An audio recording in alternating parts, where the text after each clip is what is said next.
Hello students, welcome to interconnecting physics. आज हम इस वीडियो में व्हीटस्टोन ब्रिज और मीटर ब्रिज के बारे में पढ़ेंगे। सो विदाउट वेस्टिंग टाइम आइए शुरू करते हैं। आप मुझे रेगुलर अपडेट्स के लिए नीचे दिए गए लिंक्स पे भी फॉलो कर सकते हैं। सो व्हीटस्टोन ब्रिज, सो देखिए ये है व्हीटस्टोन ब्रिज।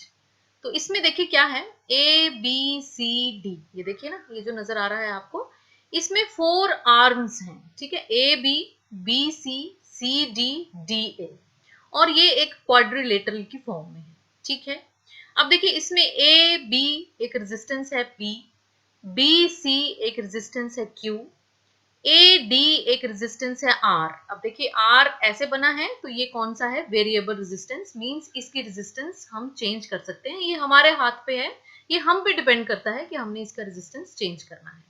और ये है डी सी एक resistance S। Most of the time जो S होता है वो एक अननोन रेजिस्टेंस होता है जिसका वैल्यू हमने मेजर करना होता है। ठीक है, so basically Wheatstone bridge is an electrical circuit used to measure the unknown resistance which is most of the time given as S. Okay, and this unknown resistance is connected with 3 known resistors. ये देखिए, ये जो resistance है unknown, ये basically 3 के साथ connected है, P, Q और एक R है जो कि वेरिएबल है जिसको कि हमने चेंज करना है। ओके, अब देखिए B और D के बीच में एक गैल्वेनोमीटर लगा है जो कि क्या पता करता है, galvanometer is a device which is used to detect the small current in the circuit. मतलब गैल्वेनोमीटर एक ऐसा डिवाइस है जो कि सर्किट में कितना करंट है उसके बारे में हमें डिफ्लेक्शन देके बताता है। और ये एक की है जो इस सर्किट के बीच में लगी है, बी और डी के बीच में। और ये जो दूसरा एक डायगोनल ये हो गया, और जो दूसरा डायगोनल था ए सी, इसके अलोंग देखिए हमने एक बैटरी लगाई है और एक की लगाई है K1, दिस इज K2, और ये हमने सर्किट जो है वो कंप्लीट कर दिया है। तो ये है एक व्हीटस्टोन ब्रिज। ठीक है, और Wheatstone bridge was invented by Samuel Hunter Christie in 1833। लेकिन इसके बाद इसको मॉडिफाई किया गया, इम्प्रूव किया गया, और 1843 में इसको सर चार्लीज व्हीटस्टोन ब्रिज द्वारा नाम प्राप्त हुआ, दैट इज व्हीटस्टोन ब्रिज। अब देखिए वर्किंग प्रिंसिपल क्या है व्हीटस्टोन ब्रिज का। देखिए बहुत ही सिंपल है, अगर एग्जाम में आपको आता है गिव कंस्ट्रक्शन एंड वर्किंग, तो ये एक पैराग्राफ में ही कंप्लीट हो जाएगा, कंस्ट्रक्शन भी और वर्किंग भी। देखिए ना, व्हीटस्टोन ब्रिज में जब आप इंफॉर्मेशन देंगे कि इट कंसिस्ट्स ऑफ 4 आर्म्स, जिसमें कि 3 जो है वो नोन है और एक जो है वो अननोन है। ठीक है, और अननोन रेजिस्टेंस को मेजर करने के ही ये काम आता है। तो देखिए अब इसमें क्या है कि the ratio of P over Q on one edge, इसको हम एक एज मानते हैं, ए बी सी को हम एक एज मानते हैं। तो ratio of P over Q basically is equal to ratio of R over S, ये जो सेकेंड एज है। ठीक है, और ये कब होता है, देखिए ये जो रेजिस्टेंस R है इसका हमने पहले ही कहा कि ये एक वेरिएबल रेजिस्टेंस है और इसकी मेजरमेंट हमारे हाथ में है। तो मींस हम इस रेजिस्टेंस को, रेजिस्टेंस R को इस तरीके से एडजस्ट करेंगे कि गैल्वेनोमीटर से कोई भी करंट फ्लो ना करे, मींस करंट जो है वो जीरो हो जाए। और दैट कंडीशन जहां पे करंट जीरो हो जाएगा गैल्वेनोमीटर से, उसको हम बोलेंगे बैलेंस्ड व्हीटस्टोन ब्रिज। क्या बोलेंगे, बैलेंस्ड व्हीटस्टोन ब्रिज। और इसको हम देखिए कैसे करेंगे, आर को एडजस्ट करके, रेजिस्टेंस आर को एडजस्ट करके। तो पूछे कि व्हीटस्टोन ब्रिज बैलेंस कब होता है, बैलेंस तब होता है जब गैल्वेनोमीटर शोज नो डिफ्लेक्शन। और ऐसा कैसे किया जाता है, रेजिस्टेंस आर को एडजस्ट करके। जब ये दोनों कंडीशंस फुलफिल हो जाती हैं कि रेजिस्टेंस आर को हमने एडजस्ट किया और इस तरीके से एडजस्ट किया कि galvanometer is showing no deflection, zero deflection, तो उस केस में P over Q equal to R over S हो जाता है। और यही कंडीशन है, यही वर्किंग प्रिंसिपल है व्हीटस्टोन ब्रिज का, जिसको कि हम बैलेंस्ड व्हीटस्टोन ब्रिज कहते हैं, या फिर इसको नल मेथड भी कहते हैं, नल मेथड। तो ये था देखिए व्हीटस्टोन ब्रिज या वर्किंग। ओके, अब इसको हम डिटेल में थोड़ा देख लेते हैं। ये कंस्ट्रक्शन में देखिए आपने क्या लिखना है कि it consists of 4 arms, 2 arms are known, 1 is variable, है ना, जिसको हमने एडजस्ट करना है, and fourth one S is unknown. और जो सर्किट है पॉइंट A से लेके C के बीच में हमने क्या किया है, एक सोर्स ऑफ EMF लगाया है which is called as capital E, और एक की लगाई है। ठीक है, और एक गैल्वेनोमीटर लगाया है B to D थ्रू की K2। ओके, तो ये हो गया इसका कंस्ट्रक्शन। कंस्ट्रक्शन मींस आपने सर्किट में क्या क्या लगाया है वो आपको बताना है। अब देखिए, हमें पता है अकॉर्डिंग टू किरचॉफ लॉज कि बैटरी से हम जितना करंट लेते हैं हमें उतना वापस करना पड़ता है। It is conservation of charge. What is current? Current is rate of flow of charge. ठीक है, means charge is always conserve, charge can neither be created nor be destroyed. तो इट मीन्स हमने अगर बैटरी से जितना current लिया है उतना हमें क्या करना है, वापस करना है। तो अब देखिए, यहां से करंट चला आई, मान लेते हैं यहां से करंट कितना चला आई, ठीक है, positive terminal, this is positive, this is negative. जो लार्ज लाइन है बैटरी की वो पॉजिटिव होती है, जो स्मॉल लाइन है वो नेगेटिव है। लार्ज लाइन शो करती है हायर पोटेंशियल और स्मॉल लाइन शो करती है लोअर पोटेंशियल, ठीक है। And current always flows from higher potential to lower potential. तो अब देखिए करंट यहां से यहां तक चला, ए तक क्यों चला? क्योंकि यहाँ पे कोई भी एलिमेंट प्रेजेंट नहीं है, ना कैपेसिटर है, ना बैटरी है, ना रेजिस्टर है, कुछ भी नहीं है, तो इसलिए यहाँ पे कोई भी लॉस नहीं होगा, no voltage drop, no voltage gain. तो ये करंट यहां से चलता हुआ ए तक पहुंचेगा। अब देखिए ए से डाइवर्शन हो जाएगी, ये देखिए ए बी और ए डी। ये देखिए यहाँ पे एलिमेंट प्रेजेंट है पी, रजिस्टर प्रेजेंट है, यहाँ भी एक एलिमेंट जो है वो प्रेजेंट है। तो इट मींस यहाँ पे जो है वो ड्रॉप या गेन क्या होगा अभी देख लेते हैं। अब देखिए ए से बी रजिस्टर है, पी लगा हुआ, ठीक है, और करंट जो है वो डिवाइड हो जाएगा। अब यहाँ से ए आई जो है वो डिवाइड हो जाएगा। लेट अस से I1 इधर चला गया और I2 जो है वो इधर चला गया, ठीक है। मान लेते हैं कि I में से I1 करंट जो है वो ए बी की साइड चला गया और I2 करंट जो है वो ए डी की साइड चला गया। अब देखिए बी पॉइंट पे भी एलिमेंट है, एक गैल्वेनोमीटर है और यहाँ पे ए सी के अलोंग अगेन एक रेजिस्टर है।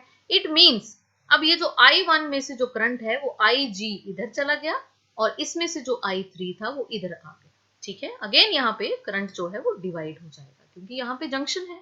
जंक्शन क्या है?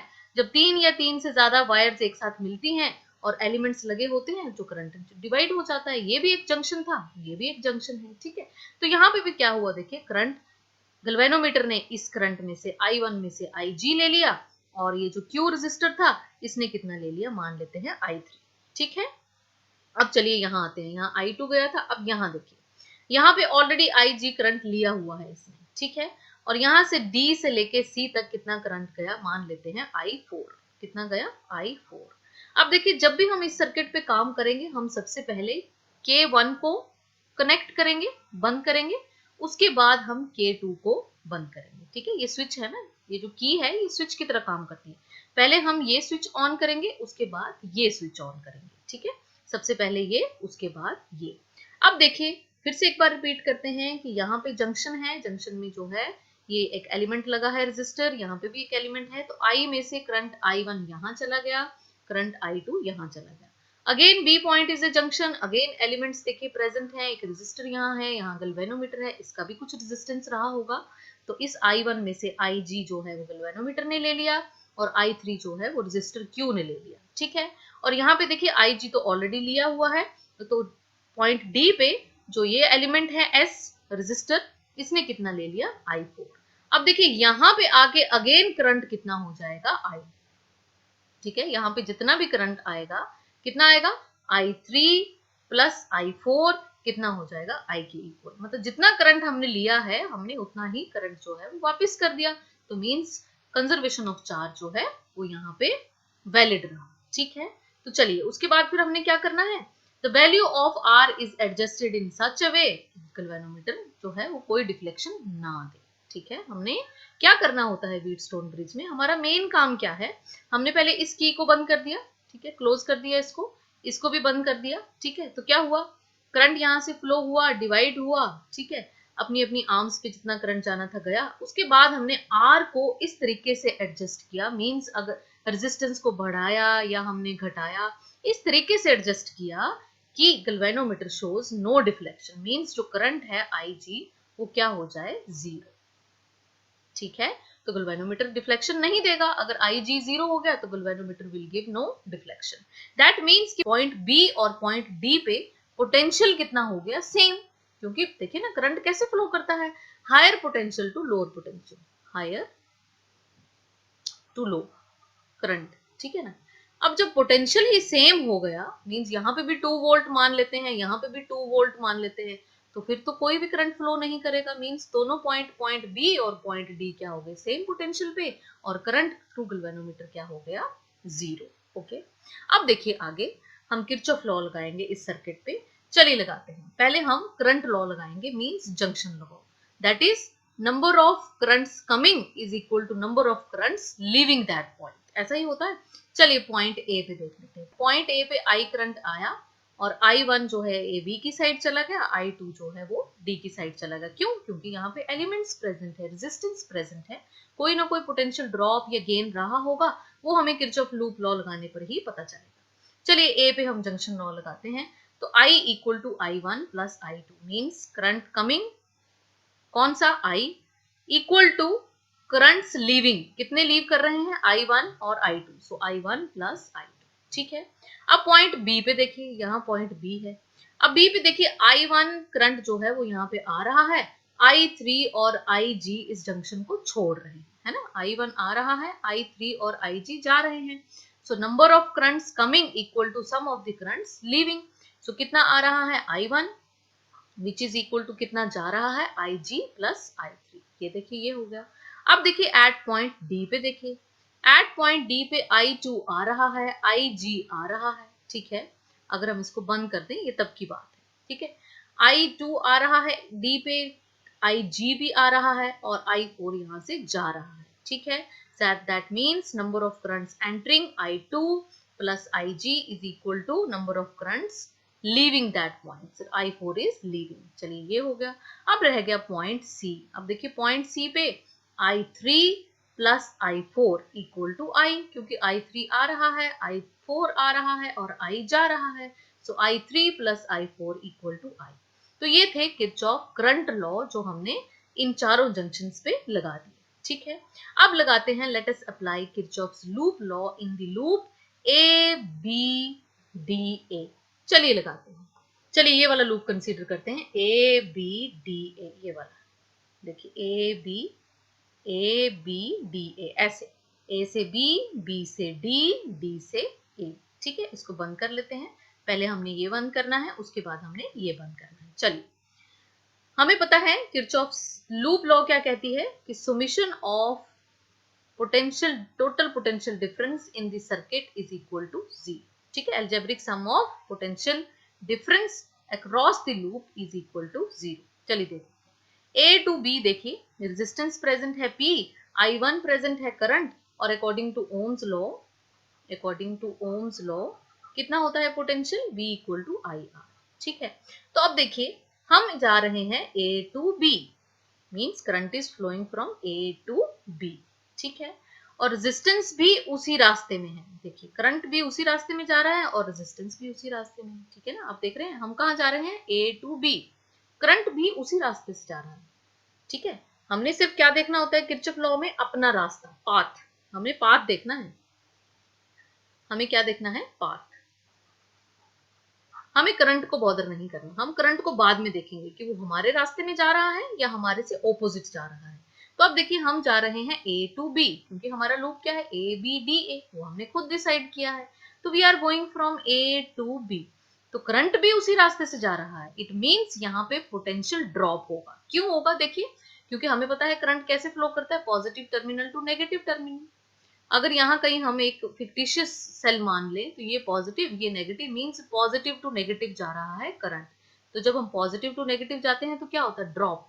क्या होता है, ड्रॉप। तो यहाँ पे लगेगा minus sign, minus I1 P।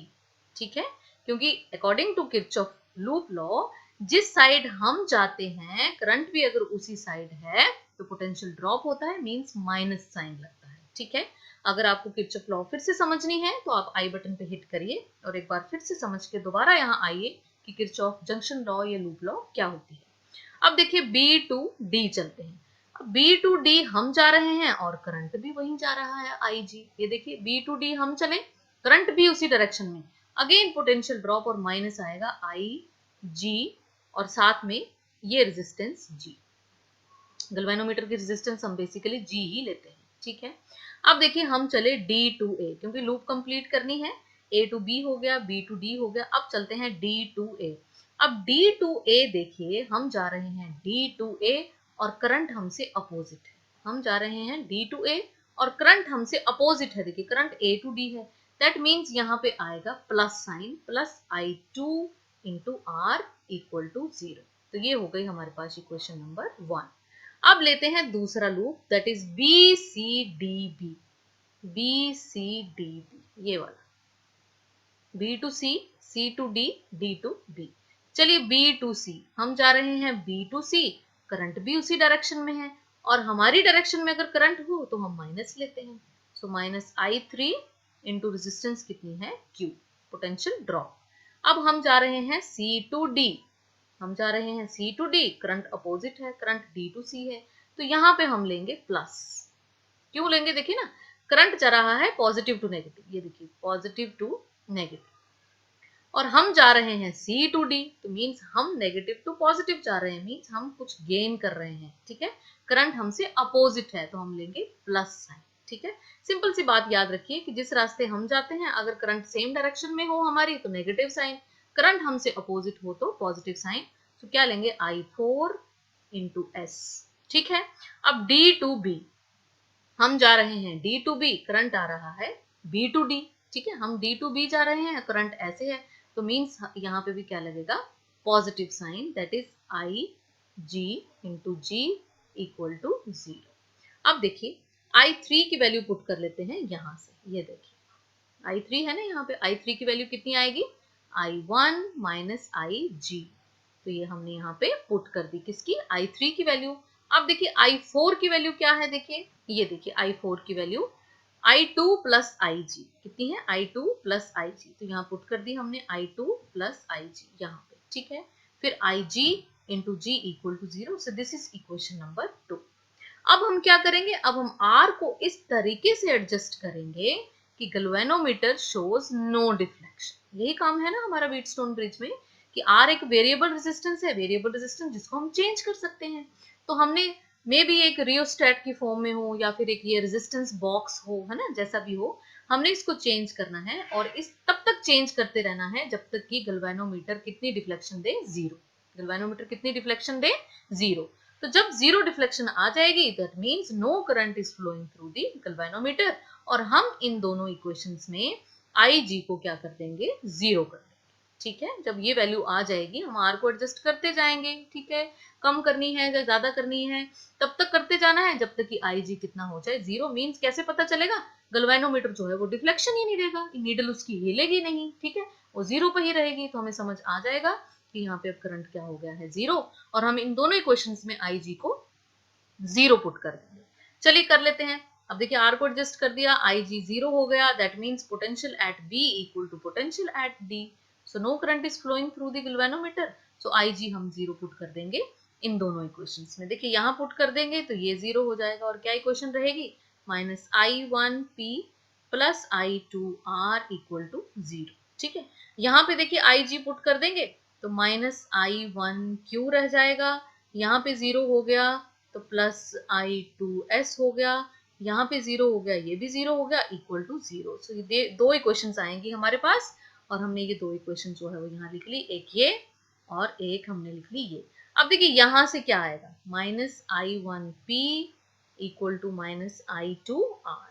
ठीक है, तो माइनस माइनस कैंसिल हो गया, and P over R equal to I1 over I2। तो ये हमने लिख लिया, I1 over I2 equal to P over R, या फिर P over R equal to I1 and I over I2, one and same thing. अब देखिए यहाँ से ये जो इक्वेशन हमने दूसरी निकाली थी, यहाँ से क्या करेंगे, सेम वैसे ही करेंगे, minus I1Q equal to minus I2S, ये माइनस माइनस कैंसिल, और I1 over I2 equal to Q divided by S। ठीक है, ये दो इक्वेशंस आ गई, इक्वेशन नंबर 3, इक्वेशन नंबर 4। अब देखिए इक्वेशन 3 और 4 में जो लेफ्ट हैंड साइड्स हैं वो सेम है, that means right hand sides should be same. ठीक है ना, अगर ये दोनों लेफ्ट हैंड साइड सेम है that means right hand side should be same. तो हम लिखेंगे P over R equal to Q over S, that is अगर क्रॉस मल्टीप्लाई करें, Q को यहाँ ले आए, R को यहाँ ले जाएं, तो P over Q equal to R over S। तो ये क्या है, working principle of Wheatstone bridge, जो कि प्रूव हो गया, हेंस प्रूव्ड हम लिख सकते हैं। अगर हमें कहे कोई कि इसकी थ्योरी लिखें या फिर व्हीटस्टोन ब्रिज की थ्योरी लिखें या फिर इसका वर्किंग प्रिंसिपल प्रूव करें, तो जो कि हो गया। अब यहाँ से हम एस की वैल्यू को मेजर कर सकते हैं। एस एक अननोन रेजिस्टेंस है और व्हीटस्टोन ब्रिज का काम क्या है, एक अननोन रेजिस्टेंस को मेजर करना। पी ओवर क्यू हमें दिया हुआ है, हमें नोन है। आर को हमने खुद एडजस्ट किया है, खुद एडजस्ट किया है ना, तभी तो आई जी 0 है। तो इट मीन्स हमें आर की वैल्यू पता है, हमें क्यू की वैल्यू पता है, हमें पी की वैल्यू पता है, तो we can calculate the value of S. Okay, तो ये था व्हीटस्टोन ब्रिज, जिसमें कि 4 आर्म्स हैं, 2 हमें नोन है, एक जो है वो वेरिएबल है जिसकी कि हमारे हाथ में है रेजिस्टेंस मेजर करना, और एस की वैल्यू जो है अननोन है, जो कि हम इस मेथड से मेजर कर लेंगे। ठीक है, इसी को व्हीटस्टोन ब्रिज कहते हैं। अब देखिए कुछ न्यूमेरिकल्स कर लेते हैं ताकि व्हीटस्टोन ब्रिज का कॉन्सेप्ट आपको जो है वो क्लियर हो जाए। न्यूमेरिकल नंबर 1 देखिए, in Wheatstone bridge P is 100 ohm, Q is 1000 ohm, R is 40 ohm. If galvanometer shows zero deflection, calculate the value of S. Means आपको ऐसा दिया है सर्किट, ऐसे, ये ऐसे करके, ऐसे, ठीक है। यहाँ पे बैटरी लगी होगी, यहाँ पे की होगी, लेट अस से इट इज क्लोज्ड, ठीक है। यहाँ पे गल्वेनोमीटर, ये देखिए, ये प्लस, ये माइनस, ठीक है। ये है P, ये है Q, ये है R, ये है S। P दिया है आपको 100 ओम, ठीक है। Q दिया है 1000 ओम और R दिया है आपको 40 ओम, ठीक है। और हमें दिया है कि गल्वेनोमीटर शोज नो डिफ्लेक्शन। तो गल्वेनोमीटर अगर जीरो डिफ्लेक्शन दे रहा है, इट मीन्स ये जो पॉइंट थे हमारे, कौन से पॉइंट, ये हमारा जो बी पॉइंट था और डी पॉइंट था, मींस यहाँ पे बेसिकली कोई भी सर्किट नहीं लगा है। अगर ऐसा हो ना कि हमें दिया हो कि गल्वेनोमीटर शोज जीरो डिफ्लेक्शन, तो यहाँ पे आप गल्वेनोमीटर लगाएं नहीं लगाएं कोई भी फर्क नहीं पड़ेगा, ठीक है। तो मैंने नहीं लगाया, क्यों, क्योंकि गल्वेनोमीटर इज गिविंग जीरो डिफ्लेक्शन। तो मींस यहाँ पे भी पोटेंशियल सेम है, यहाँ पे भी पोटेंशियल सेम है, कोई भी करंट यहाँ फ्लो नहीं कर रहा है, तो ये सर्किट लगाने का कोई मतलब नहीं बनता है, ठीक है। हमें पता है हमारा फॉर्मूला क्या है, working principle P over Q equal to R over S। तो यहाँ से S की वैल्यू क्या निकलती है, देखिए, R into Q over P, है ना, इसी को क्रॉस मल्टीप्लाई करके हमने निकाला है। तो R हमें दिया है 40, Q हमें दिया है 1000, P हमें दिया है 100, और यूनिट्स भी सेम है, हमें कन्वर्ट करने की जरूरत नहीं है, ठीक है। तो ये 2 0 से कट गई और आंसर इज 400 ओम। तो देख लिया आपने, इस तरीके से हम अननोन वैल्यू मेजर कर सकते हैं, ठीक है। चलिए नेक्स्ट न्यूमेरिकल देखते हैं। What is the value of X when Wheatstone network is balanced? Balanced means no current is flowing through the galvanometer. Means हम ये सर्किट लगाएं ना लगाएं अब कोई भी फर्क नहीं पड़ता। Means potential at B is equal to potential at D, और ये सर्किट हमें दिया हुआ है, ये रेजिस्टेंसेस की वैल्यू दी है, ठीक है। P 100 ओम है, Q 1000 ओम है, S जो है वो 400 ओम है, और ये X निकालना है हमें। अब देखिए ये दोनों सीरीज में है, तो इट मीन्स R कितना हो गया, X प्लस 20, ठीक है। जब सीरीज में रेजिस्टर्स होते हैं तो answer is R1 plus R2। तो वर्किंग प्रिंसिपल क्या है, P over Q equal to R over S। लगा दीजिए, P की वैल्यू पुट कर दीजिए, कितनी है 100, Q की है 1000 कर दी पुट, R की हमने अभी देखी है कितनी है, X प्लस 20, और S की 400, ठीक है। तो चलिए अब हम करते हैं X प्लस 20 को यहीं रहने देते हैं, 400 को इस साइड ले जाते हैं, ठीक है। तो ये देखिए कट गया, 2 0 से 2 0 कट गई, 1 से ये 0 कट गई, तो 10 into 4 40 equal to x plus 20। So 40 minus 20, so x is 20 ohm. तो इस तरीके से हमने एक्स की वैल्यू मेजर कर ली, विच इज 20 ओम, ठीक है। तो इस तरीके से देखिए हम ऐसे न्यूमेरिकल भी सॉल्व कर सकते हैं। नेक्स्ट न्यूमेरिकल देखिए, the 4 arms of Wheatstone bridge have the following resistances, ठीक है। ए बी दिया है 100 ओम, बी सी दिया है 10 ओम, सी डी दिया है 5 ओम, और डी ए दिया है 60 ओम, ठीक है। अ गल्वेनोमीटर ऑफ 15 ओम रेजिस्टेंस, मतलब आपको जी दिया है 15 ओम, ठीक है, is connected across B D, okay. Calculate the current flowing through the galvanometer, आपको बेसिकली आई जी निकालना है, ठीक है। When a potential difference of 10 volt is maintained across AC, AC के अक्रॉस कितना दिया है आपको, 10 वोल्ट पोटेंशियल डिफरेंस, ठीक है। तो चलिए इस बार हमें अननोन वैल्यू तो नहीं मेजर करनी है रजिस्टर की, पर इस बार हमें सब कुछ दिया है और हमें मेजर करना है गल्वेनोमीटर से फ्लो करता हुआ करंट। तो चलिए हम यहाँ पे किरचॉफ्स लूप लॉ की हेल्प लेंगे। तो सबसे पहले हम लूप लेंगे BDAB, ठीक है। कैसे लेते हैं? BDAB, ऐसे B to D, है ना, ऐसे BDAB, B से D, D से A से B। बाकी देखिए आपने क्लॉकवाइज लेना है, एंटी क्लॉकवाइज लेना है, ये सब आप पे डिपेंड करता है। आप कैसे भी लूप लें, एंटी क्लॉकवाइज लें, क्लॉकवाइज लें, आंसर सेम निकलेगा। चलिए B to D चलते हैं। B to D क्या है? हम B to D जा रहे हैं। अगेन हमने क्या देखना है? पाथ, अपना रास्ता देखना है हमने। उसके बाद हमने देखना है कि करंट हमारी डायरेक्शन में है या हमसे अपोजिट है। अगर तो हमारी डायरेक्शन में है तो we will take negative sign, अगर हमसे अपोजिट है तो we will take positive sign. चलिए B to D, हम B to D जा रहे हैं और करंट भी B to D जा रहा है, that means we will take negative sign. तो कितना रेजिस्टेंस है? 15 है ना, according to ohm law V equal to I R. कितना होता है potential? V equal to I R. What is I? I is IG and minus 15, ये देखिए 15 लगाएंगे और यहाँ पे माइनस आएगा क्योंकि हम B to D जा रहे हैं और करंट भी B to D जा रहा है, दोनों सेम है तो वी विल टेक माइनस। अब देखिए D to A जा रहे हैं, करंट हमसे अपोजिट है तो यहाँ आएगा प्लस। देखिए ना, हम जा रहे हैं D to A, according to loop BD, D to A, तो करंट हमसे अपोजिट है, I2 इज अपोजिट, सो हम लेंगे प्लस। तो कितना है रेजिस्टेंस? 60, सो 60 इंटू I2। अब हम जा रहे हैं A to B, क्योंकि लूप हमने पूरा करना है, हम B से शुरू हुए थे, हम B पे खत्म करेंगे। A to B, करंट भी उसी डायरेक्शन में है, हम लेंगे negative sign, minus 100 I1 equal to 0, equation number 1। अब लेते हैं दूसरा loop, that is BCDB, BCDB, B to C, C to D, D to D। B से C चलते हैं।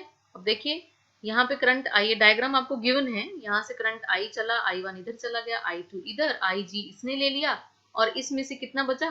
देखिए ना, I1 इधर गया था, ठीक है, तो I1 में से IG इधर चला गया तो कितना बचा? I1 minus IG। इस आर्म में जा तो आप I3 ले लीजिए, ठीक है, तो वो भी I3 की वैल्यू भी इतनी ही होगी, I1 माइनस IG। ये देखिए अभी किया था हमने, मैं अभी दिखाती हूँ आपको।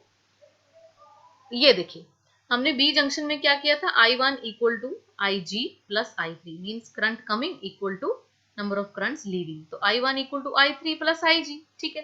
तो यहाँ से I3 कितना हुआ? I1 माइनस IG, तो वही तो यहाँ पे है,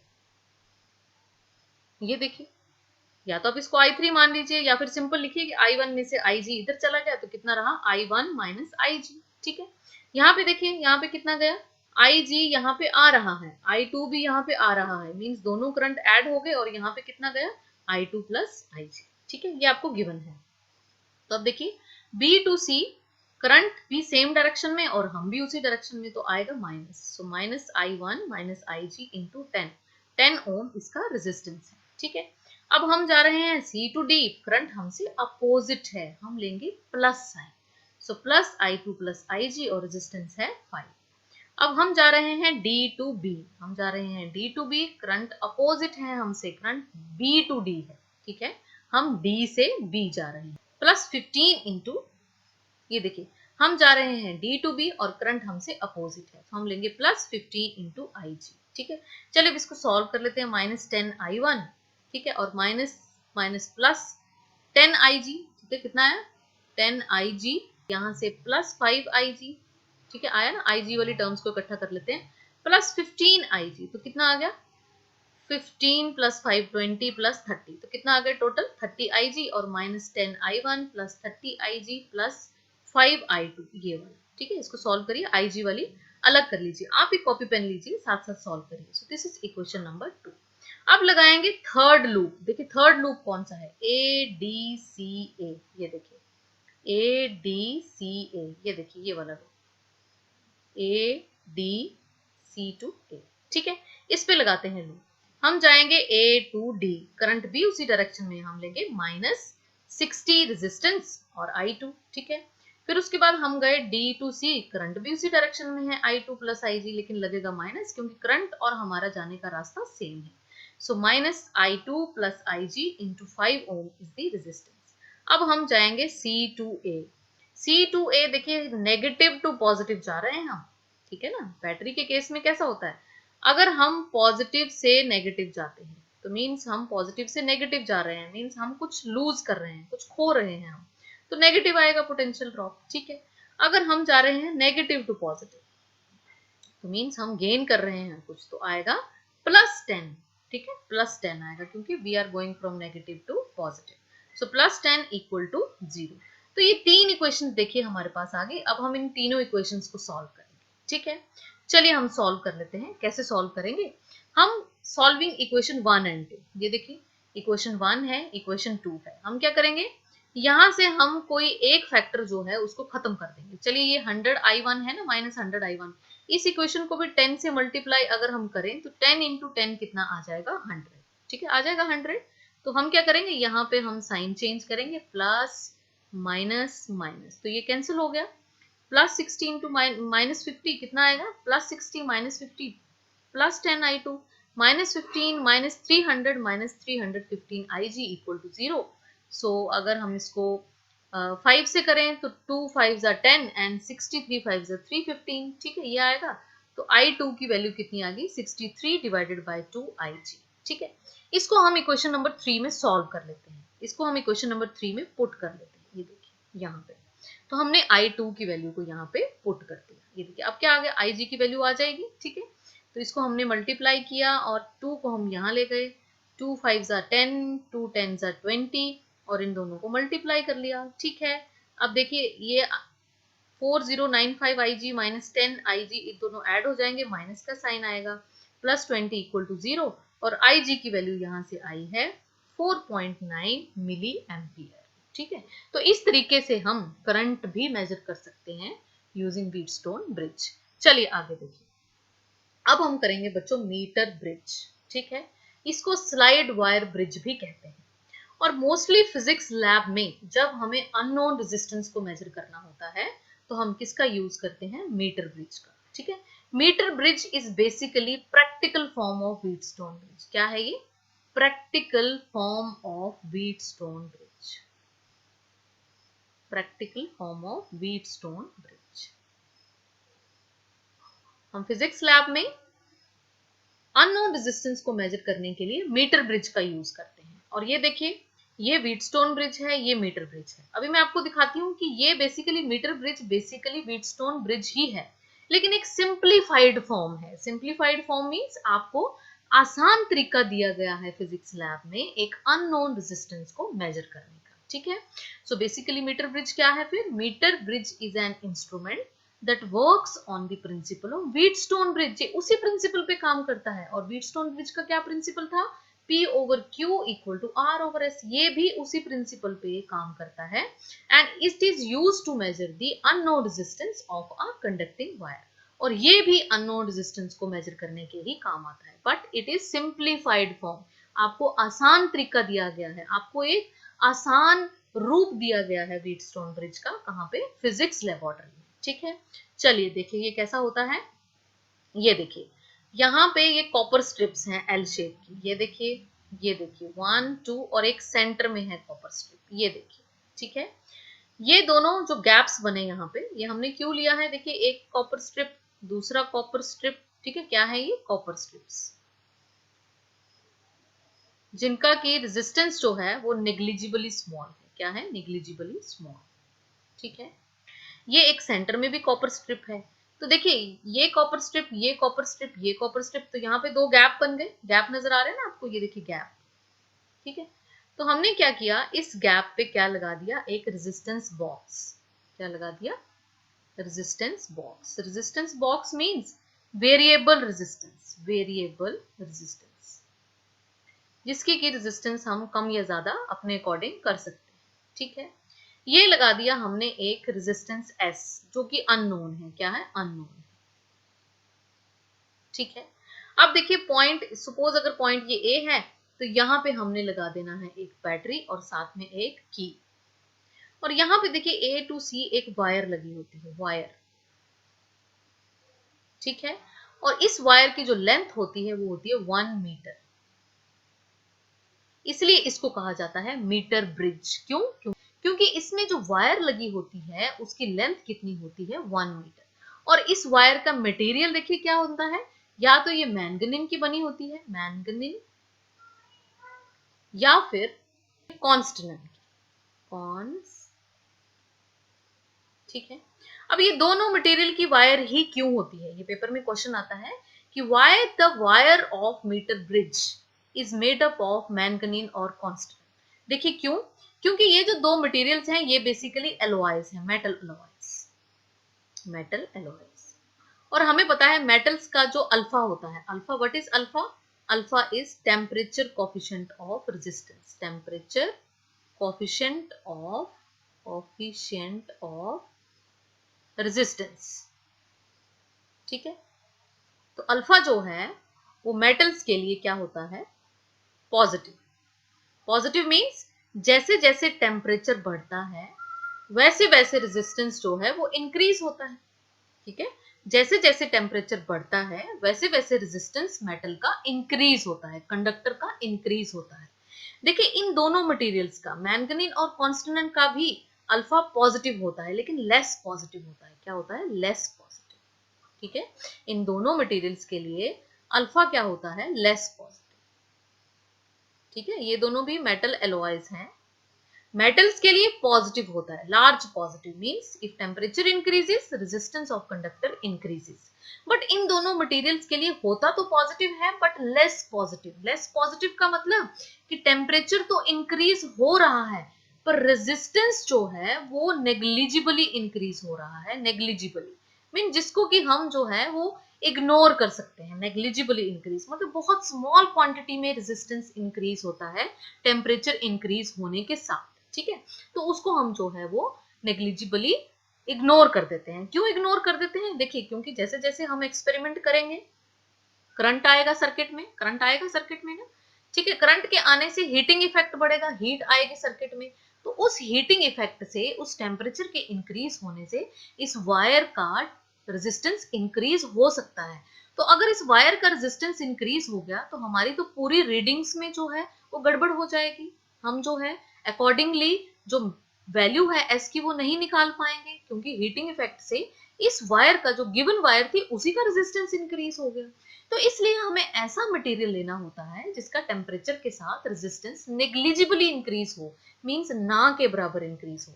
इसलिए हम मोस्टली मैंगनीज या कांस्टेंट को यहाँ पे यूज करते हैं क्योंकि इसका टेम्परेचर कोफिशिएंट ऑफ रेजिस्टेंस जो है वो लेस पॉजिटिव होता है और टेम्परेचर के साथ इसका जो रेजिस्टेंस है बहुत नेग्लिजिबली इंक्रीज होता है जिसको कि हम इग्नोर कर देते हैं। ठीक है, तो चलिए अब देखते हैं कि ये व्हीटस्टोन ब्रिज की तरह कैसे एक उसका रूप है। आइए देखते हैं। ये देखिए A to B P, B to C Q, A to D R और D टू C S। ठीक है, चलिए देखते हैं। C to D, D to C S, ये देखिए S। ठीक है, एक गैप में S। D to A, D to A, ये देखिए D टू A R, ये देखिए R हो गया। अब A to B, A to B, ये देखिए B पॉइंट। ठीक है, अब हम क्या करते हैं, देखिए इन दोनों गैप्स पे क्या लगा दिए? Resistance box. इस गैप पे लगा दिया जो अननोन रेजिस्टेंस है। ठीक है, अननोन। ए टू सी एक वायर है जो कि एक मीटर स्केल के साथ अटैच होती है ताकि हमें पता चल सके कि हम बेसिकली रीडिंग लेते हुए कहां पहुंचे हैं। ठीक है, और ए टू सी जो है वो बैटरी और एक की लगा है। अब देखिए पॉइंट डी, ये जो पॉइंट डी हमें नजर आ रहा है इसके साथ हम लगाते हैं एक गैल्वेनोमीटर। ये क्या है? एक गैल्वेनोमीटर, गैल्वेनोमीटर। ठीक है, ऐसा ही है ना, बी टू डी गैल्वेनोमीटर है। तो ये देखिए बी टू डी गैल्वेनोमीटर और गैल्वेनोमीटर के साथ सीरीज में हम लगाते हैं एक जॉकी, एक पेन की तरह होती है। ठीक है, उसको हम इस वायर के ऊपर स्लाइड करते हैं, इसलिए इसको स्लाइड वायर ब्रिज भी बोलते हैं। इस वायर है ना, ये जो वायर, इसके ऊपर हम, जैसे ये देखिए, जैसे ये पॉइंट अभी स्लाइड हो रहा है ना ऐसे, तो हम ऐसे उस जॉकी को पकड़ के इस वायर के ऊपर ऐसे स्लाइड करते हैं। और हम जब स्लाइड करते हैं तो इस वायर पे कोई एक ऐसा पॉइंट आएगा जहां पे गैल्वेनोमीटर क्या देगा? Zero deflection. क्या देगा? Zero deflection. उसी को हम बोलते हैं नल मेथड। नल मेथड मींस गैल्वेनोमीटर से कोई भी करंट फ्लो नहीं करेगा। ठीक है, क्या करेंगे? डी से बी के बीच में, ये देखिए डी से गैल्वेनोमीटर लगाया, गैल्वेनोमीटर के सीरीज में साथ के साथ हमने एक जॉकी लगाई और जैसे ये देखिए मेरा पेन मूव कर रहा है ना, ये देखिए ऐसे, इसी तरीके से हम इस वायर के ऊपर इसको स्लाइड कराएंगे, बहुत जेंटली, बहुत आराम से, ज्यादा जोर से नहीं। और इसीलिए इसको स्लाइड वायर ब्रिज कहते हैं। और हम जैसे ही स्लाइड करेंगे तो इस वायर पे कोई एक ऐसा पॉइंट आएगा जहां पर गैल्वेनोमीटर क्या देगा, 0 डिफ्लेक्शन। ठीक है, तो हम वहां पे रुक जाएंगे। सुपोज करिए ये वो पॉइंट है बी पॉइंट जहां पे गैल्वेनोमीटर ने क्या दिया है, 0 डिफ्लेक्शन। तो हम यहाँ से नोट कर लेंगे कि कितना सेंटीमीटर है। ये मीटर स्केल लगा है, कितने मीटर का होगा, 100 सेंटीमीटर। 1 मीटर का, और 1 मीटर इक्वल टू 100 सेंटीमीटर। ठीक है, तो हम यहाँ से देख लेंगे कि कितने सेंटीमीटर पे ये पॉइंट बी आया है। ठीक है, तो मान लीजिए ये जो पॉइंट है यहाँ से ए से लेके यहाँ तक इसकी लेंथ है एल, मान लेते हैं एल। तो बाकी कितनी बच गई, 100 माइनस एल। तो हमें पता है, देखिए हमें पता है रेजिस्टेंस का क्या फॉर्मूला है, रो एल ओवर ए। अगर ए कांस्टेंट है, वायर का area of cross section, resistivity wire की कांस्टेंट है, तो R is directly proportional to L. Mean जितनी लेंथ उतना रेजिस्टेंस। तो मीन्स एल के लिए हमने रेजिस्टेंस ले लिया पी। ये देखिए P, A to B P resistance, A to B P resistance. देखिए व्हीटस्टोन ब्रिज की तरह मैच कर रहा है। अब देखिए बी टू सी क्यू कितना था, बी टू सी अगर ये एल है तो ये कितना होगा, 100 माइनस एल। समझ रहे हैं आप, ए टू बी अगर एल है, मान लीजिए ए टू बी 25 सेंटीमीटर, 25 सेंटीमीटर पे गैल्वेनोमीटर ने कितना डिफ्लेक्शन दिया है, 0। तो बाकी कितना बच गया, 100 माइनस 25 कितना बच गया, 75 सेंटीमीटर। तो ये जो Q है ये क्या है, B to C. B to C क्या है, रेजिस्टेंस Q। क्यों, क्योंकि R is directly proportional to length of the wire. ठीक है, तो ये देखिए L कौन सा पॉइंट है, B, जहां पे गैल्वेनोमीटर ने 0 डिफ्लेक्शन दिया है। तो इस L को हमने P ले लिया, इस 100 माइनस L को हमने Q ले लिया। तो हो गए हमारे 4 रेजिस्टेंसेस पूरे। तो ये देखिए इसीलिए ये व्हीटस्टोन ब्रिज का एक सिंप्लीफाइड फॉर्म है। तो अब देखिए हम देखते हैं कि इस अननोन वैल्यू को हम कैसे मेजर करते हैं। वर्किंग प्रिंसिपल यही है, P over Q equal to R over S। ठीक है, चलिए अब देखते हैं कि फिजिक्स लैब में ये किस तरीके का दिखता है। देखिए ये इस तरीके का दिखता है। ये देखिए कॉपर स्ट्रिप्स लगे हैं, ये देखिए 2 गैप्स हैं, गैप 1 और ये देखिए गैप 2। हमने भी देखिए डायग्राम में ऐसे बनाया है, ये देखिए ये देखिए ये देखिए ये देखिए। ठीक है, ये देखिए अगर ये पॉइंट A है, ये पॉइंट C है, तो यहाँ पे क्या लगेगा, एक बैटरी लगेगी और एक की लगेगी। ठीक है, यहां पे एक लगेगा रेजिस्टेंस बॉक्स। ठीक है, यहां पे लगेगा एक वायर जिसकी हमने रेजिस्टेंस मेजर करनी है। यहां पे ये सेंटर पॉइंट से हम लेंगे एक गैल्वेनोमीटर और इसके साथ लगाएंगे एक जॉकी। ठीक है, और उस जॉकी को, ये देखिए वायर, ये देखिए वायर, ये एक वायर लगी है और इसके नीचे क्या है, एक मीटर स्केल। तो इस वायर के ऊपर हम इसको मूव करवाएंगे। सपोज करिए यहाँ पे पॉइंट आ जाता है, यहाँ गैल्वेनोमीटर जो है वो कितना रीडिंग देता है, 0। तो ये हम डिस्टेंस जो है वो इस मीटर स्केल से देख लेंगे कितना है, और बाकी जो बच गया उसको हम 100 में से माइनस कर देंगे। ठीक है, तो इस तरीके से बनाएंगे आप डायग्राम। ये देखिए बेसिकली आपको यही डायग्राम बनानी है एग्जाम में, ये वाली। ठीक है, ये नहीं बनानी, व्हीटस्टोन ब्रिज नहीं बनाना। ये तो सिर्फ मैंने आपको कंपैरिजन के लिए बताया था कि ये metre bridge basically Wheatstone bridge ही है और कैसे दिखता है ये मैंने आपको पूरा समझाया है। ठीक है, अब देखिए लैब में हम इस तरीके से एक्सपेरिमेंट करते हैं। यहाँ पे अननोन रेजिस्टेंस लगाते हैं, ये रेजिस्टेंस बॉक्स लगा दिया, यहाँ लगा दो, यहाँ लगा दो, एक ही बात है, इस साइड लगा दो। ये देखिए सेंटर वाले पॉइंट से हमने एक गैल्वेनोमीटर लगाया, गैल्वेनोमीटर से एक जॉकी लगाई, ये देखिए जॉकी। ठीक है, और ये जो पॉइंट है यहाँ एक बैटरी लगाई है, ये बैटरी एलिमिनेटर है, और ये हमने लगाया है एक की। ठीक है, तो इस तरीके से सर्किट हमारा बनता है। अब देखिए कंस्ट्रक्शन में क्या लिखेंगे, आप कंस्ट्रक्शन ऑफ मीटर ब्रिज में देखिए क्या लिखेंगे, it consists of a straight and uniform wire, straight and uniform wire like manganin और कांस्टेंट। व्हाई, क्योंकि इनका टेम्परेचर कोफिशिएंट ऑफ रेजिस्टेंस बहुत लेस पॉजिटिव है। मींस टेम्परेचर के साथ रेजिस्टेंस नेग्लिजिबली इंक्रीज होता है, जिसको हम इग्नोर कर देते हैं। ठीक है, और this wire is of 1 metre stretched, और इसकी वायर की लेंथ कितनी है, 1 मीटर। इसीलिए इसको हम मीटर ब्रिज भी कहते हैं, और यहाँ पे एक मीटर स्केल लगा होता है। ठीक है, the ends of the wire are attached to L-shaped thick copper strips of negligible resistance at A and C। ये देखिए जो वायर लगी है इसके एंड्स कहाँ हैं, A और C पे कॉपर स्ट्रिप्स के साथ अटैच हैं, जिनकी की ऑल्सो जो रेजिस्टेंस है वो क्या होती है, नेग्लिजिबली स्मॉल होती है। ठीक है, अब देखिए यहाँ पे सेंटर वाला भी एक कॉपर स्ट्रिप लगा है। ठीक है, strips another thick copper strip D is fixed so that 2 gaps are formed। ठीक है, 3 कॉपर स्ट्रिप्स क्यों लगाए हैं, ताकि गैप्स फॉर्म हो सके। ठीक है, अब गैप बन गए तो यहाँ पे क्या हम करेंगे, यहाँ पे ए डी के बीच में हम क्या लगाएंगे, resistance box. In gap A D a variable resistance is connected, ठीक है। In gap D C unknown resistance is connected whose resistance is to be measured, ठीक है। in the middle of D a jockey is connected through a galvanometer, ये mid point पे गल्वेनोमीटर के साथ series में हमने क्या लगाई है, एक जॉकी, ठीक है। तो ये हो गया कंस्ट्रक्शन। अब देखिए कैसे करेंगे इसको सॉल्व, वर्किंग देखिए, थ्योरी देखिए इसकी। हमने क्या करना है, बेसिकली हमने की को बंद कर दिया, ठीक है। Current starts flowing through the circuit. हमने क्या किया, अब इस वायर को, इस जॉकी को इस वायर के ऊपर स्लाइड करना शुरू किया और साथ साथ में रेजिस्टेंस बॉक्स से रेजिस्टेंस को भी एडजस्ट करना शुरू किया। बेसिकली यहाँ की लगी होती है, कीज, छोटे छोटे कीज स्विचेस लगे होते हैं, उनको हमने निकालना होता है और रेजिस्टेंस को एडजस्ट करना होता है, ठीक है। हम यहाँ से रेजिस्टेंस को एडजस्ट करते जाएंगे और यहाँ से जॉकी को स्लाइड करते जाएंगे, यहाँ से रेजिस्टेंस को एडजस्ट करते जाएंगे, यहाँ से जॉकी को स्लाइड करते जाएंगे और हमने वो पॉइंट ढूंढना है जहां पे गल्वेनोमीटर क्या दे, जीरो डिफ्लेक्शन, ठीक है। तो मान लेते हैं हमने रेजिस्टेंस R को ढूंढ लिया, वी हैव फाउंड, और हमने वो पॉइंट भी ढूंढ लिया जहां पे गल्वेनोमीटर ने क्या दिया, डिफ्लेक्शन जीरो।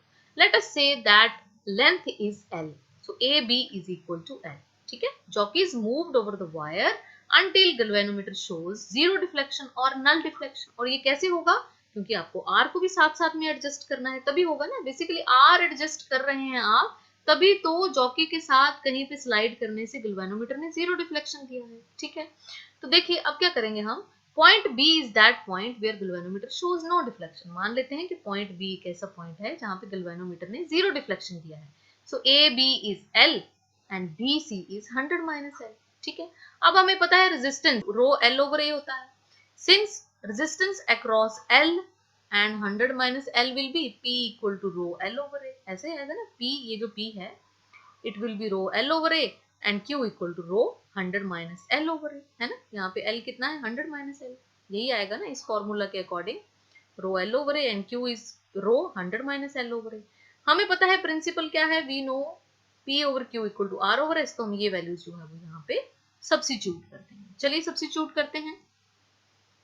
हमें पता है P over Q equal to R over S, और S की वैल्यू हमें फाइंड करनी है, तो वो कैसे निकलेगी, Q ओवर P करके। चलिए वैल्यू हम पुट कर लेते हैं, ठीक है। सॉरी यहाँ R आएगा, ठीक है। तो R लिख लिया, Q की वैल्यू पुट कर ली, रो 100 माइनस L ओवर A, और P की वैल्यू पुट कर ली, रो L ओवर A, रो से रो कैंसिल, A से A cancel, answer is R 100 minus L over L। सो ये देखिए हमने वैल्यू जो है वो S की कैलकुलेट कर ली, S equal to R 100 minus L over L, ठीक है। अब हमें R पता है क्योंकि R हम एडजस्ट कर रहे थे, ठीक है। L हमें पता है, मान लेते हैं R कितना है, 2 ओम, मान लेते हैं L कितना है, 25 सेंटीमीटर।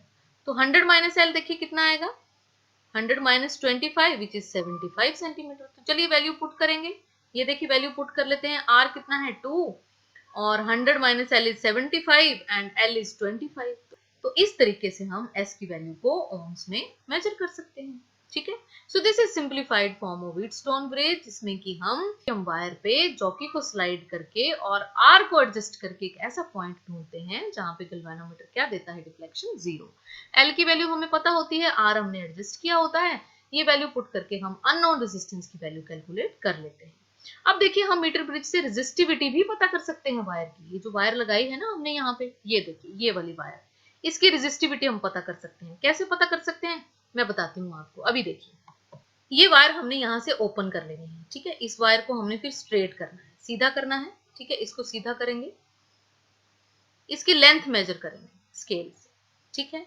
इसकी लेंथ हमने लिख ली कितनी है, ठीक है।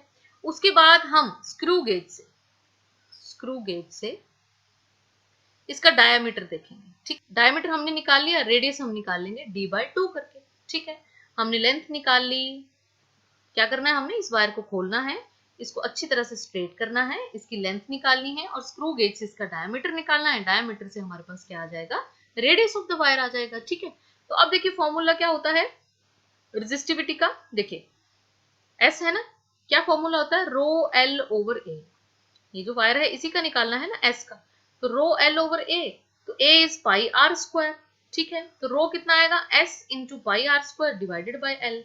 s हमने अभी निकाल लिया, अभी निकाला था ना हमने, s पुट कर लिया, पाई की वैल्यू हमें पता है 3.14, r हमने यहाँ से निकाल लिया स्क्रू गेज से, लेंथ हमने वायर की देख ली। तो इस तरीके से हम रेजिस्टिविटी को भी मेजर कर सकते हैं। ठीक है, सो मीटर ब्रिज से हम रेजिस्टेंस भी पता कर सकते हैं अननोन, और वो जो रेजिस्टेंस हमने पता की थी वायर की, हम उस वायर की रेजिस्टिविटी को भी पता कर सकते हैं। तो ये था मीटर ब्रिज। आप इसका भी न्यूमेरिकल सॉल्व कर लेते हैं सो दैट कि कॉन्सेप्ट क्लियर हो जाए। तो देखिए क्या है numerical, in a metre bridge the null point is found at adjustment of 33.7 centimetre from point A. ठीक है, कि हमें नल पॉइंट मिला, नल पॉइंट मिला मींस गैल्वेनोमीटर ने जीरो डिफ्लेक्शन दी, कहां पे, L equal to 33.7 centimetre from A पे, मींस हमें इसका पता चल गया। If now a resistance of 12 ohm is connected in parallel with S, अब हमने क्या किया, ये जो S है ना, हमने इसके साथ एक और रेजिस्टेंस जो है वो पैरेलल में अटैच कर दी, कितनी, 12 ओम। ठीक है, उसके बाद हमने फिर से एक्सपेरिमेंट किया, फिर से जॉकी को स्लाइड किया वायर के ऊपर, और हमने देखा कि नल पॉइंट हमें मिला 51.9 सेंटीमीटर पे। So determine the value of R and S। चलिए करते हैं, बहुत इजी है। फ्रॉम फर्स्ट नल पॉइंट, यहां तक करेंगे अभी हमने ये अटैच नहीं की है। ठीक है, अभी हमने ये अटैच नहीं की है, अभी सिर्फ हम यहां तक करेंगे इस क्वेश्चन को। ठीक है, मींस अभी हमने ये जो 12 ओम वाली रेजिस्टेंस थी ये कनेक्ट नहीं की है, अभी यही सर्किट है, और इस सर्किट के साथ हमें कितना मिला है नल पॉइंट, 33.7 सेंटीमीटर पे। सो लगाते हैं principle P over Q equal to R over S। So R over S is P is 33.7, क्योंकि हमें पता है P जो है वो L के इक्वल ही होता है यहाँ पे। ठीक है, सो 33.7 डिवाइडेड बाय Q कितना होगा, 100 माइनस L, 100 माइनस 33.7, तो ये हमने कैलकुलेट किया और R ओवर S आया 0.509। ठीक है, क्वेश्चन नंबर 1। ना 12 ohm resistance is connected parallel to S। चलिए अब कनेक्ट कर लेते हैं 12 ओम पैरेलल। ठीक है, अब देखिए इक्विवेलेंट कितना हो गया, S इक्विवेलेंट कितना हो जाएगा, हमें पता है पैरेलल में दो रेजिस्टर्स हों तो R इक्विवेलेंट कितना होता है, R1 R2 divided by R1 plus R2। तो यहाँ पे कितना है, S into 12 divided by S plus 12। ठीक है, तो ये हमारे पास आ गया S इक्विवेलेंट। तो हमारे पास अब इन दोनों की जगह क्या कनेक्ट है, S इक्विवेलेंट।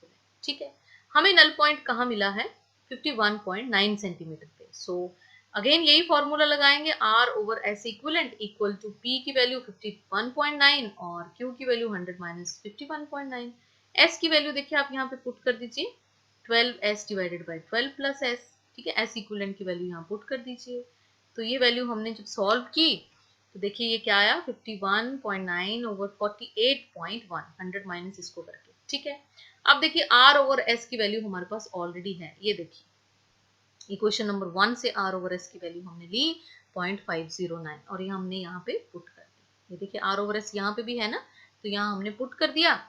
अब देखिए इसको 12 के साथ क्रॉस मल्टीप्लाई करिए और डिवाइड करिए 0.509 के साथ, यहाँ पे क्या बचेगा, सिर्फ 12 प्लस S। ठीक है, तो हमने इसको सॉल्व किया तो आंसर आया 25.438। सो 12 यहाँ प्लस का है, उस साइड जाके माइनस का हो जाएगा। So answer is S is 13.438 ohm. R over S हमारे पास ऑलरेडी है इक्वेशन नंबर 1 से 0.509, यहाँ पे S की वैल्यू पुट करिए, इसको क्रॉस मल्टीप्लाई करिए और R की वैल्यू आएगी 6.84। तो इस तरीके के हम न्यूमेरिकल्स भी सॉल्व कर सकते हैं मीटर ब्रिज के थ्रू। तो बच्चों ये था व्हीटस्टोन ब्रिज और मीटर ब्रिज। ठीक है, और मैंने आपको बताया कि metre bridge basically simplified form of Wheatstone bridge, जिसको कि हम फिजिक्स लैब में यूज करते हैं किसी अननोन रेजिस्टेंस को मेजर करने के लिए, और अननोन रेजिस्टेंस को मेजर करने के साथ साथ हम उस कंडक्टिंग वायर की रेजिस्टिविटी को भी मेजर कर सकते हैं। तो ये था आज तक का लेक्चर। नेक्स्ट वीडियो में हम पोटेंशियोमीटर के साथ मिलेंगे, जिसमें कि हम देखेंगे कि पोटेंशियोमीटर क्या होता है और पोटेंशियोमीटर की क्या-क्या एप्लीकेशंस होती हैं। अगर आपको पीडीएफ नोट्स की जरूरत है तो आप मुझे कमेंट सेक्शन में भी लिख सकते हैं, या फिर आप मुझे टेलीग्राम पे भी फॉलो कर सकते हैं। So don't forget to like, share and subscribe. Stay happy, stay healthy.